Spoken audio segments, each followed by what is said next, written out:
I'm a big fan of big cogs. It's all I've been able to think about over the past week. In fact, I was at the Minecraft movie premiere this weekend, speaking to all sorts of really interesting people, doing all sorts of interesting things, and all I could think about was cogs. It's becoming a problem that we're not going to be solving today because I'm going to be building more of them. Now, this video is massively inspired by Alien12, the first video on their channel. They've got one video, it's all about animated gears. They actually released it just before I made my one, but unfortunately I didn't see it until after I uploaded mine, but they've got a bunch of awesome ways to make various different cogs, and I'll be playing around with some of those ideas in this video. Let's build a giant cog. So I made this design in the previous video using a piston feed tape, but the thing that I don't like is the segmented moving. But I can fix that by using 4 piston feed tapes, 1 piston feed tape for each one of the sections. If they all move in sync, it will look like one unified cog. And as you can see, I've started planning these things out. So these blocks will spin, and then these blocks will spin, these blocks will spin, and these blocks will spin. The first of our 4 piston feed tapes should now be working, and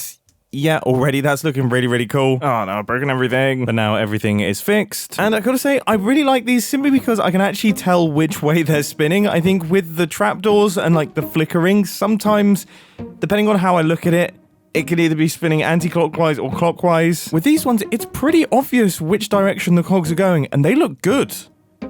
They look really good. And redstone-wise, they're not too bad. There's, what, 5 blocks out the back? I mean, they're a little bit more involved in terms of wiring, but it's not too bad. This genuinely is simple, I promise. But yeah, if I compare this to this is significantly better. Imagining this as a water wheel, oh my goodness. It's time to combine my biggest cog with my biggest fan. Combining the cogs with the fans was something I came up with at the very end of the last video, and it worked incredibly well. So much so that after I finished recording, I then went back to the small cogs and created this, which I still think is probably the best one, but now it's time to make something giant. First stage of the process was to rebuild this thing with different colors, and I gotta say, I absolutely love this.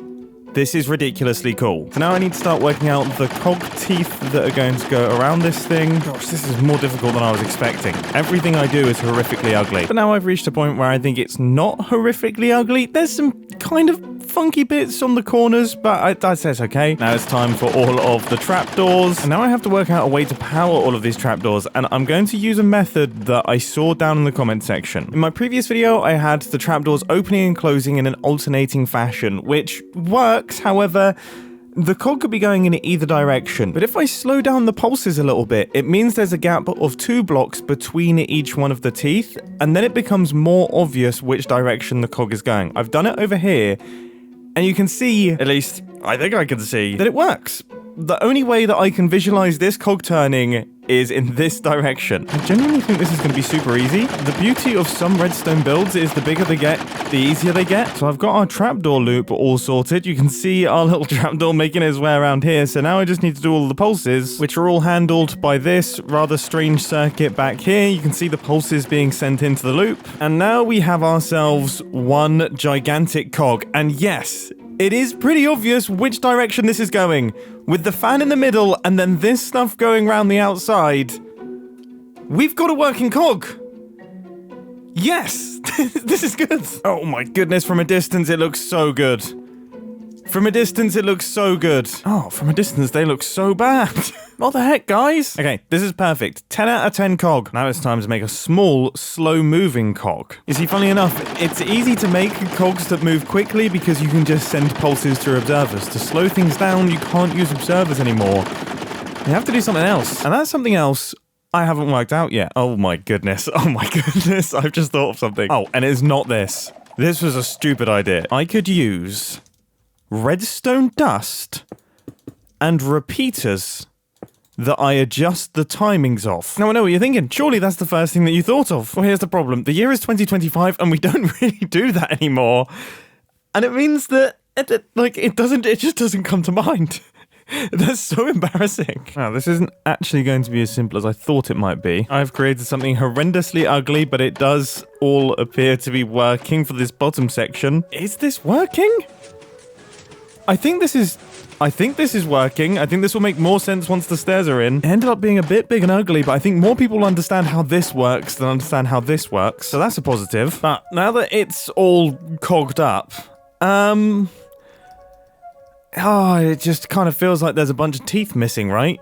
Like, it definitely has motion. I can definitely tell which direction this one is spinning. That is amazing. But for a cog this small, I don't think it's quite working. But the good news is, this isn't my fault because people in the comments suggested this. So you can blame them for this toothless mess. But I guess I should probably have a go at making it slightly bigger. And with larger size, it comes larger ugliness. This is horrific, but it is a tiny bit more convincing as an actual working slow cog. You can see everything is working properly. Our teeth are going around anti-clockwise. It's obvious which direction it's going. I kind of like this. So people from the comment section, we'll call it a draw. Now it's time to briefly leave the cogs behind and work on some animated chains. You see, the thing that really ties all of these cogs together, come on, that's my first cog-based pun. There's not many of them. Fans are so much easier. The thing that really ties these things together are the belts and the chains and things. And I think I have an idea of how I could animate a situation like this one. And I'm going to do it on the mega cog because the mega cog is cool. Oh, actually, just as a fun side note though, look how awesome this looks while it's switched off. Even when it's switched off, it looks great. I would say fence gates look very chain-like. The only thing is, obviously, wrapping them around the edge of our cogs. I mean...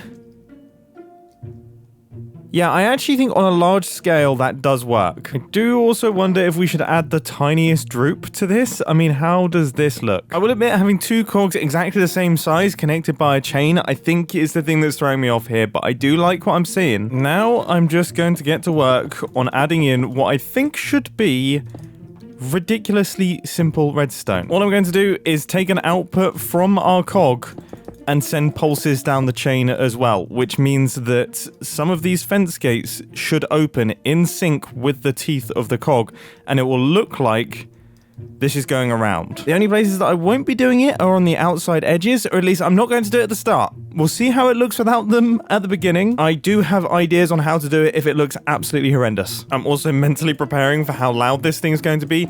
I don't think I could make a more noisy redstone system if I tried. Okay, let's switch on cog number 1, and then let's switch on cog number 2. Okay, our fences are moving, the cogs are moving, and that looks so good!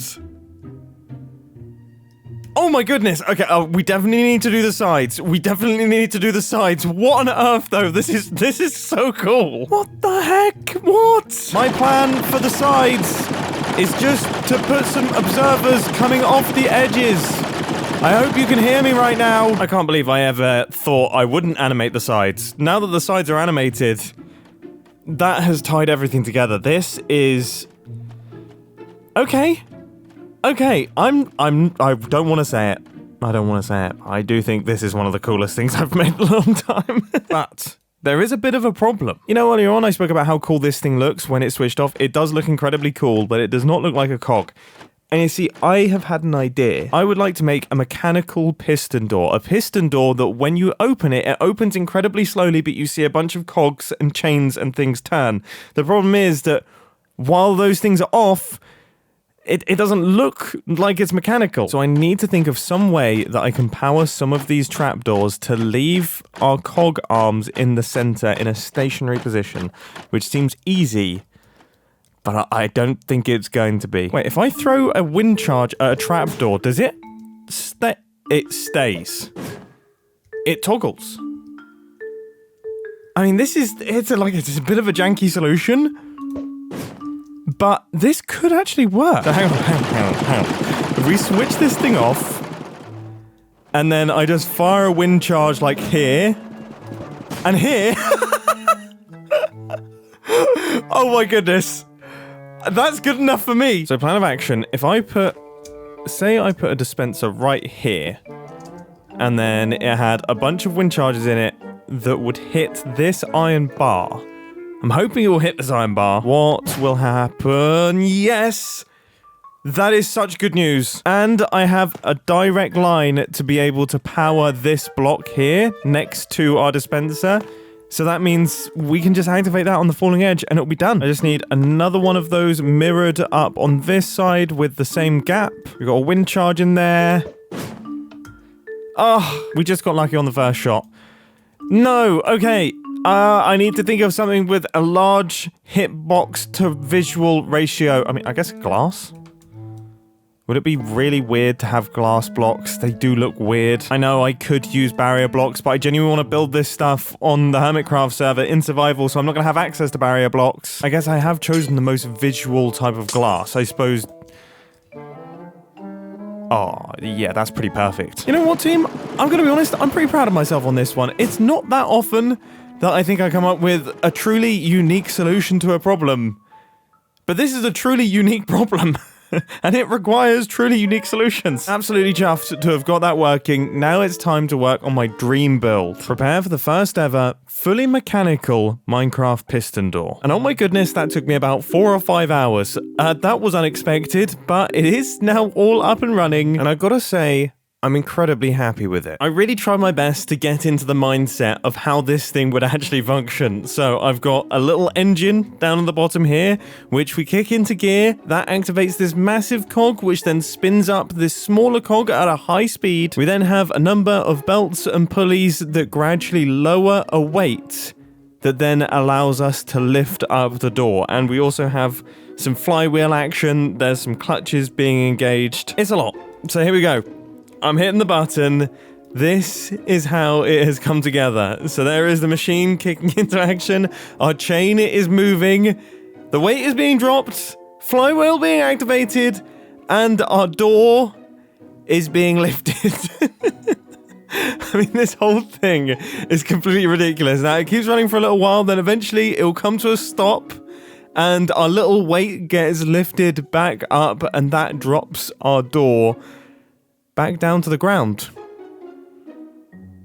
I mean, I'm going to quickly run through all of the issues that I had. I wanted the door to open slowly, so you can see I've had to use a really weird sort of flying machine. These things are odd. I had loads of problems with all of the timings and when things should activate, and I was really struggling with this weight system. It looked quite strange and disconnected from the door, and it was only when I added in this cog up at the top here that it all came together and I was finally satisfied. Look at this horrendous mess. It's disgusting. This build has definitely confirmed to me something that I always kind of suspected, that these sorts of redstone contraptions are much easier as passive decoration. These are things that you can activate once and then leave running. As soon as you have to start interacting with them and you want them to respond to certain things, it just gets exponentially harder to construct. But with that being said, because of the difficulty, I could not be more proud of this thing. I think it's great. I think it's ridiculously satisfying. It's a really fun redstone build. And yeah, it's been a fantastic way to spend an afternoon. I hope you enjoyed, and I'll catch you in the next video. See ya!